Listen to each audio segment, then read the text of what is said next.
All right, strap in, because today we're going deep, deep, deep into Michael Tsarion's Atlantis, alien visitation, and genetic manipulation. I've got some juicy excerpts lined up. And knowing me, you know I'm already kind of freaking out about this one. We're talking about the origins of humanity, but hold on, there's a sci-fi twist. We're going to be wading through stuff about ancient civilizations, Yeah. extraterrestrial interference. Oh, and get this, the very concept of good and evil. Yeah, no, it's definitely a wild ride. Zorian pulls you in with this blend of mythology, ancient texts, Yeah. and then throws in his own interpretations to paint this really compelling picture. Well, we got to be careful, right? Right, because as captivating as it is, it's highly speculative. So Zorian kicks things off by introducing these two groups. The Nephilim and the Sons of the Serpent, both, he claims, were hanging out on Earth like way, way, way back, like tourists, but with spaceships. Except their vibes were a little different. A little, yeah. He makes the Nephilim out to be the bad boys in this scenario. Right. Blames them for, get this, genetically manipulating early humans. And guess what else? They're responsible for introducing evil into the world. As one does. But it's so interesting how Zarian uses like symbolism to differentiate these two groups. Like he connects the Nephilim to this plain, basic, non-winged serpent. But the sons of the serpent, who according to him are more benevolent, well, he links them to this magnificent, winged serpent, sometimes even like a feathered serpent type deal. Which totally makes me think about ancient Egypt. Right. With all their serpent imagery. Like, what if they were onto something? What if they knew about these beings? Like, deep down, they had this knowledge. It's totally possible. I mean, think about it. Zarian digs into this whole rich history of serpent imagery, right? And he's drawing parallels between different cultures and coming up with all these connections. It's like, whether they're accurate or not, who knows?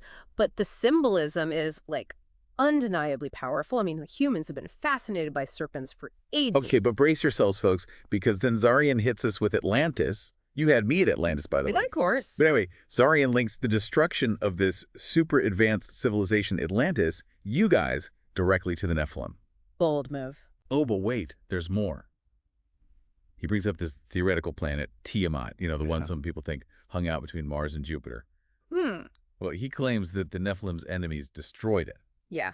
Again, big claims. And we have to remember that both Atlantis and Tiamat, very much debated in scientific circles. For sure, for sure. But still, I mean, the possibility, right, that celestial events could have completely messed with Earth, could have messed with early human history. That's a cool thing to think about. And I think Zarian is really good at encouraging people to think about those possibilities, to imagine those big what-ifs. Okay, but get this. He also suggests that the moon, our moon, is not natural, that it's some kind of cosmic trap. Wait, what? Yeah, put there by the Nephilim's enemies to keep them stuck on Earth. Whoa. Right. So then what does that make us, their descendants? I mean, think about it. It raises all these questions about free will, about like, are we really in control or is it all predetermined because of these like ancient beings and their whole drama? It's like, are we just pawns in this giant cosmic chess game? And who's playing us? Right. That's what I want to know. And that ties directly into how Zarian views evil too. He doesn't think it's this like abstract force or whatever. No, it's a tactic. Used by the Nephilim to keep us all under control. He's really making me question everything I thought I knew. Right. And to top it all off, he goes on to criticize pretty much every institution we have. Religion, science, says they're all in on it, man. Tools of control. That's what Zarian argues. He's really challenging us to rethink everything, to question the power structures that we're used to, the beliefs that we have. And that's important. Even if you don't believe his theories, even if you're like, come on, man, that's crazy, it's still good to question things, to think for yourself. 100%. Yeah. He's making us look at the world in a whole new way. So, okay, even if we're not sure about the whole alien ancestor thing, right, there's this other thing he talks about, a Stargate, this barrier that's trapping the Nephilim on Earth. Yeah, the Nephilim are stuck here, can't get out. And Zarian claims that all the stuff going on in the world, wars, technology, he thinks it's them trying to get out. They're using us as guinea pigs in their escape plan. Basically, if you believe Zarian, yeah. All right, come on. That's messed up. It is. But when you think about it, it makes you wonder, what's the motivation behind everything we do? What if everything we think we know is a lie and we're just playing out some ancient drama? Oh, man. It's like we're stuck in this story and we don't even know what role we're playing. Yeah. This is heavy, man. It is heavy. Okay, before we spiral, there's more. Because Tsarion doesn't just drop this bombshell and walk away. Oh no, he takes it a step further, my friends. He starts connecting it to the modern world. Oh, yeah, he does. Like he's pointing at things we see every day. Secret societies, logos, he even brings up the space program. He say it's all connected? Like it's proof. He even uses the word Pentium as an example. Really? Yeah. Says it's meaningless unless you add Sir at the beginning. And don't even get him started on that Intel logo. So what you're saying is he thinks they're hiding in plain sight. 100%. He's saying they're messing with us.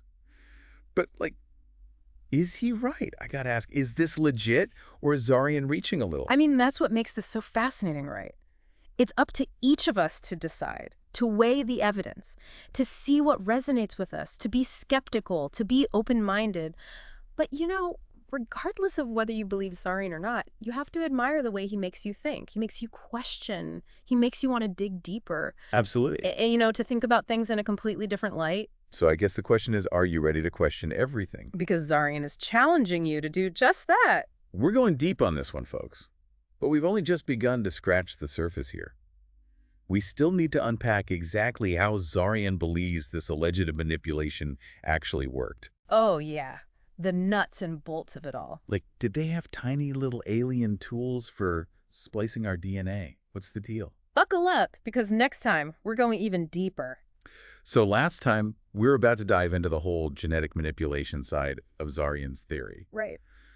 And if I remember correctly, he claims that the Nephilim didn't just, give us a little nudge in our evolution. Right? It was more like a full-on makeover. Right. Yeah, like they took us to some cosmic beauty school. Yeah. Gave us a complete overhaul, and bam, the Adamic race was born. Us. Well, that's one way to put it. But yeah, that's essentially what Tsarion argues. It was a deliberate act, this genetic manipulation. And the goal? To create a subservient workforce, of course. Okay, hold up. I have to say, the whole cosmic minions thing, a little creepy for my taste, but also, I kind of need to know more. Like, why go through all that trouble, right? What did he say these Sumerian texts reveal about our purpose? Like, what's the big secret? Okay, so Tsarion, he draws a lot from the work of Zecharia Sitchin. Okay. Specifically this book, The 12th Planet. Right, I heard of it. And, Sitchin, he's the one who claimed that these ancient Sumerian texts, they tell the story of these extraterrestrials, Anunnaki. And they came to Earth because they were looking for something. Okay, let me guess. Was it, like, a super weapon? Some kind of, ancient knowledge? Even weirder. Okay, I give up. Hit me. Gold. Gold. They traveled across the galaxy for gold. Seriously. That's what Sitchin claimed. And Tsarion, well, he rolls with it. See, according to him, they needed this gold to fix their atmosphere. So let me get this straight. We're talking about a civilization advanced enough to travel between stars. Yeah. But they can't fix their own atmosphere. Well, Tsarion suggests that this gold, it wasn't just some random element to them. He thinks it might have had properties, something to do with their technology or maybe even, their survival, something crucial. Okay, so maybe it wasn't about being greedy. Maybe it was a matter of life or death for their planet. I guess that makes a little more sense. But still, genetically engineering an entire species, that's, ethically questionable, to say the least, don't you think? Oh, absolutely. Tsarion's ideas, they definitely push us to confront some uncomfortable possibilities about the universe, about our place in it. But even if we ignore the moral dilemmas for a minute, we still have to look at the evidence. I mean, what proof does Tsarion actually offer? How does he back this whole genetic manipulation thing up? Exactly. Unless he's got a Nephilim lab stashed away somewhere with, how to design your own human manuals lying around. Right. So what's he basing this all on? It's a mix, really. He uses ancient texts, myths, even throws in some scientific findings, although I think he interprets them a little differently than most scientists. For instance, he points to that point in our evolutionary timeline where, boom, human brain size just explodes. Our cognitive abilities skyrocket. And he's like, see, proof. Which is interesting because scientists have always had a hard time explaining that. Right. I mean, it's like evolution was just chugging along and then suddenly, bam, humans with bigger brains, language, art, were building pyramids and whatnot. It does make you wonder if there wasn't something else going on, like a little cosmic intervention. It's a compelling idea. But again, is it true? That's the million-dollar question. It is. Okay, so Tsarion thinks the Nephilim are the puppet masters. Yeah. But what about the so-called good guys? The Sons of the Serpent. What's their role in all of this? Ah, yes. The Sons of the Serpent. See, this is where Tsarion's narrative gets really interesting. because he suggests that they were totally against what their fathers, the Nephilim, were doing. They saw humans as, like, equals, like family, and they wanted to help us break free. Okay, so it's a classic good versus evil story, but on a, like, intergalactic scale. I kind of dig it. Right. And so Zarian sets them up as this force for good. They're like the counterbalance to all the bad stuff the Nephilim are up to. Which begs the question, are they still fighting? Like right now, is there some kind of cosmic battle happening in the shadows? I gotta know. You and me both. Zarian seems to believe that the Nephilim, or at least their descendants, are still around, pulling strings.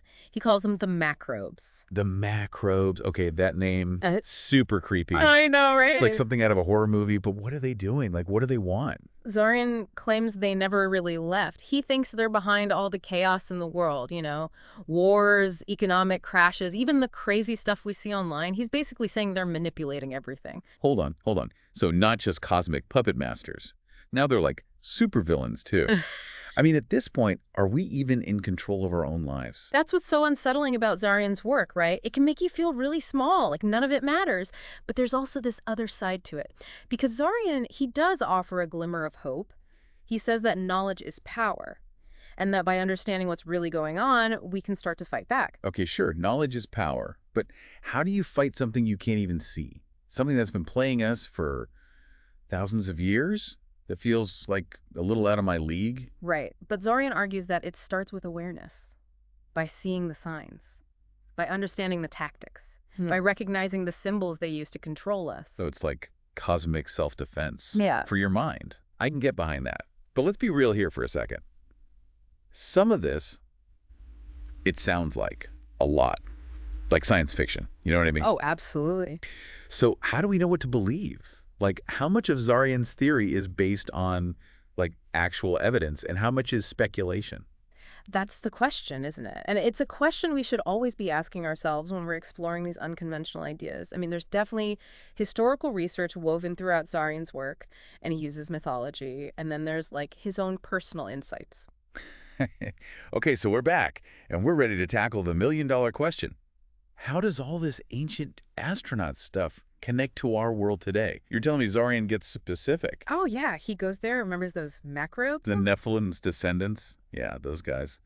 Kind of hard to forget a name like that. Right. Well, Zarian thinks they're still calling the shots, pulling strings from the shadows. Like puppet masters. Exactly. He even points to specific events, like big stuff, wars, financial crises, even things like, those huge social movements we've seen. He thinks they're all part of the macrobes' plan. Wait, so he's saying everything we see on the news, it's all orchestrated? Not necessarily orchestrated, but influenced, yeah. He's saying we might not be as in control as we think, that there are these other forces at work. It's kind of creepy when you put it like that. It is a bit creepy, but it's also a good reminder to, stay critical, question everything, look for those agendas, because Zarian's saying things aren't always what they seem. No kidding. But I gotta say, this is where I start to get a little unsure. Because he's not just talking about, like, general ideas anymore. He starts getting into modern politics, real people, real organizations. It's kind of intense. Totally. And it's important to be cautious with that kind of stuff. Just because Zarian believes it doesn't mean it's true. We got to do our homework, right? Look at all sides. So everyone listening, take Zarian with a grain of salt. Exactly. Do your own research. Come to your own conclusions. Don't just take his word for it. Well said. Yeah. But, okay, let's say for a second that he's right. Even if we don't love all the details, the main point is there's this potential for manipulation, right? So what do? Do we just throw our hands up and say, well, we're doomed? That's the thing. Zarian wouldn't want us to do that. He wants us to fight back. Remember, knowledge is power. Right. But how do we fight against something we can't even see? It feels like a losing battle. Well, Zarian would probably say it starts with awareness, like recognizing the manipulation. Seeing the signs, it's about being more conscious, Okay, so like mindfulness, but for alien influence. Yeah, something like that. We have to be aware of the messages we're being bombarded with every day. In the news, on our phones, everywhere. So it's not just about these ancient beings anymore. It's about how we live our lives right now. Exactly. Zarian wants us to question everything, to be more mindful of the choices we make, what we consume, how we spend our time. It's about taking back control. I like that. But honestly, easier said than done. I mean, how do you even begin to filter out all the noise? It's tough. It takes effort, right? It's about being curious, but also skeptical, and learning to trust your gut. If something feels off, it probably is. So basically, we have to become our own BS detectors. Exactly. We've got to be willing to think for ourselves, question everything. And that's something Zarian's really good at, right? Making us question things, even if we don't always like the answers. No doubt. So I guess what we're saying is Zarian's work, it's a trip. Whether you're into ancient mysteries, conspiracy theories, or just want a new perspective, he'll make you think. He'll make you question. He might even keep you up at night. But most importantly, I think Zarian wants us to remember, we're not just along for the ride. We have a choice in how this story unfolds. Well said. It's about becoming active participants, not passive consumers. And that's a pretty empowering message when you think about it. So as you go about your day, keep your eyes open, question everything, and don't forget to look up every once in a while. You never know what you might find hidden in plain sight.